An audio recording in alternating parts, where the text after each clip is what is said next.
Here we are back in Death Valley National Park. This is one of our favorite places in the world. We do an annual camping trip down here every year right around New Year, just to get away and relax before we jump back in it for the new year. I think this year is probably special. Everyone needs a little bit more separation from what's transpired over the last 12 months, but we wanted to make sure that we held this tradition on and we're able to get back out into the desert, out into the wilderness, and really enjoy our time together as a family. Last year we posted a video about the new SUV we bought and some of the decisions we had made in terms of outfitting it for trips like this. So I thought I'd do a quick update on how some of that's worked out, a couple changes we've made in the last year, and sort of talk you through how this has worked out in the first year we've had it. So last year we had bought this 2020 Kia Telluride just about 2 weeks before the trip we took. So we made a lot of hasty decisions about how to outfit it for the trip. And most of those worked out fine. The wheels and tires we put on there, still really happy with those. These are Method Rally wheels. These are 18 inches as opposed to the 20-inch stock OEM wheels that it came with. We also outfitted it with Continental Terrain Contact tires, which have worked out really well.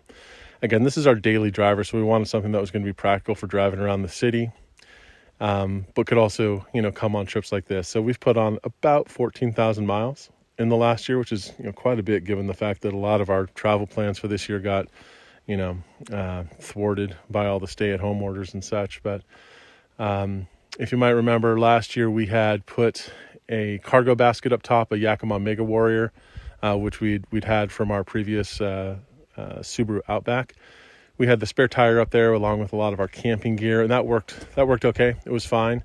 We had mounted on top of these Kia OEM crossbars on the rails there, and it was fine. It didn't fit great, and ultimately didn't have the capacity that we wanted. So later in the year, right around ski season, we wound up purchasing a Thule cargo box, the one that's mounted up top there, and that's been a great solution for us. We can be a little bit more, we can fit more gear in. Certainly, it's a little bit more streamlined and protected from the elements. The only drag about it is that given our, the height of our garage, we have to take that on and off after every trip. We've got that down pretty fast, though. We got a good process for it, so we can get that on or off the car in 5-6 minutes, and then get it into its storage spot in the garage pretty well.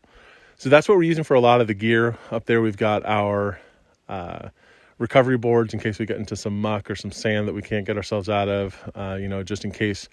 Shovel up there, and then a lot of just our traditional camping gear. We've got chairs and a camp table, some different duffel bags and such up there as well.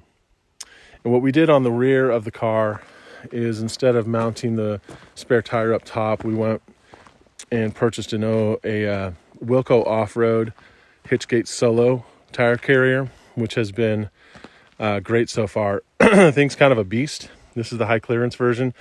I did a whole video about this one, so you can check that out on the channel. This is the first big trip that we've really taken it on. We were planning another trip to the Alvord Desert earlier this year, but that got sidelined by some family stuff that came up. So we're pretty happy with it. This, again, is not something that we keep on all the time. It's something that we have to put on for trips and then take off after trips because, one, it's not real convenient with the additional probably 16 inches of car length that gives you, especially when you're driving around San Francisco most of the time.